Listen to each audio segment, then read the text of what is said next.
This video is sponsored by BuyMode shopping app. BuyMode e-shopping application is one of the best online shopping app now available on Play Store and App Store.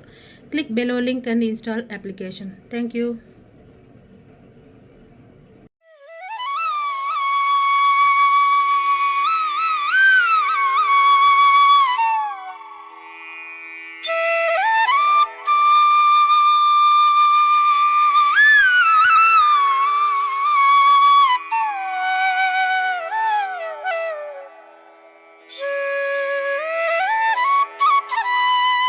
Hello friends, எல்லாருக்கும் வணக்கம். எல்லாரும் எப்படி இருக்கீங்க? என்னோட வாழ்க்கையில மிகப்பெரிய மாற்றத்தை ஏற்படுத்திய செவ்வாய்க்கிழமை பூஜை வழிபாட்டு முறையை பத்தி தான் இன்னைக்கு நான் உங்க கூட ஷேர் பண்ணிக்கலான்னு இருக்கேன். செவ்வாய்க்கிழமை செவ்வாய் ஹோரையில நம்ம முருகனுக்கு வெற்றிலை தீபம் ஏத்தி நம்ம வழிபடுறதுனால நம்ம வாழ்க்கையில நமக்கு கிடைக்க வேண்டிய அத்தனை நலன்களையும் நாம பெறலாம். நாம மனமுருகி அவரை வேண்டிக்கிட்டாலே போதும், அடுத்த நிமிஷமே நமக்கு முன்னாடி வந்து நின்னு நம்மை காக்கக்கூடிய ஒரு கருணை கடல் தான் இந்த முருகப்பெருமான். சொந்த வீடு யோகம் பெற நாம இந்த வெற்றிலை தீபத்தை வந்து 9 வாரம் முருகப்பெருமானுக்கு நம்ம ஏற்றி வச்சு அவரை மனமுருகி வேண்டி வந்தோம்னா கூடிய சீக்கிரத்திலேயே வந்து நமக்கு சொந்த வீடு அமையறதுக்கான ஒரு வழி பிறக்கும். நமக்குன்னு ஒரு சொந்த வீடு இருக்கணும்னு எல்லாருக்குமே ஒரு ஆசை இருக்கும். ஒரு 4 வருஷம் முன்னாடி சொந்த வீடு வேணும்னு வேண்டி நான் வந்து முருகப்பெருமானுக்கு 9 வாரங்கள் விரதம் இருந்து இந்த தீபத்தை ஏத்தி வழிபாடு செஞ்சிருந்தேன். இந்த தீபம் ஏத்தி 1 மாசத்திலே எனக்கு வந்து வீடு கட்டுறதுக்கான ஒரு சந்தர்ப்ப சூழ்நிலையும் அமைஞ்சது. இது வந்து நிச்சயமா அந்த முருகப்பெருமானுடைய அருளால தான் நடந்ததுன்னு நான் நினைக்கிறேன். ஏன்னா அதுக்கு முன்னாடி நாங்க வந்து வீடு கட்டுறதுக்கான எந்த ஒரு முயற்சியுமே எடுக்கல.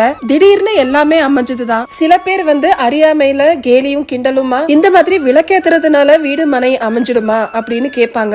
வெறும் விளக்கேத்துறதுனால மட்டும் எதுவுமே அமையாது. நாம நம்பிக்கையோட அந்த விளக்கை ஏத்தும் போது எந்த ஒரு விஷயத்தையும் விடாமுயற்சியா சாதிக்கணுங்கிற ஒரு தன்னம்பிக்கை உண்டாகும். அது மட்டும் இல்லாம குழந்தை இல்லாதவங்க குழந்தை வரம் வேண்டியும் இந்த விரதத்தை இருக்கலாம். வீடு கட்டும் போது இல்லனா நிலம் சம்பந்தப்பட்ட ஏதாவது பிரச்சனைகள் இருந்தா கூட இந்த தீபம் ஏத்தி வச்சு நம்ம முருகனை வழிபட்டாலே அந்த பிரச்சனைகள் எல்லாமே கொஞ்சம் கொஞ்சமா விலகும். திருமண தடை இருக்கிறவங்க, கடன் தொல்லையால அவதிப்படுறவங்க, இந்த மாதிரி ஒரு மனிதன் வந்து தன்னுடைய வாழ்நாள்ல சந்திக்கக்கூடிய எல்லா விதமான இன்னல்களையும் தீர்க்கக்கூடியது இந்த வெற்றிலை தீபம். செவ்வாய் தோஷத்தால அவதிப்படுறவங்களும் இந்த வழிபாடை மேற்கொள்ளலாம். குறிப்பா கடன், நோய் மற்றும் வழக்கு இவற்றை எல்லாமே அடைக்கவும் இவற்றிலிருந்து விடுபடவும் கூட செவ்வாய்க்கிழமையில செவ்வாய் ஹோரையில நம்ம கடனை செலுத்துறதுங்கிறது சிறப்பாகும். இந்த மாதிரி செய்யறதுனால கடன் விரைவிலேயே தீரும்னு சொல்லுவாங்க. அதே மாதிரி நோய் உள்ளவங்க கூட செவ்வாய்க்கிழமையில செவ்வாய் ஓரையில வைத்தியம் பார்த்தாலே விரைவில் நோய் கூட குணமாகும்.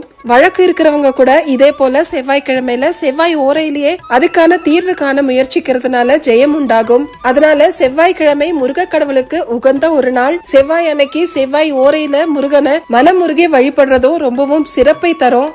இந்த பூஜையை செய்யறதுக்கு இந்த மாதிரி முருகப்பெருமானுடைய படம் இருந்தா நீங்க நல்ல வாசனை உள்ள மலர்களால அதை நல்லா அலங்கரிச்சுக்கோங்க. அந்த படம் முன்னாடி முருகனுக்கு உகந்த நட்சத்திர கோலம் போட்டு முருகனுடைய சராட்சர மந்திரமான சரவண பவங்கிற எழுத்த வந்து அந்த கோல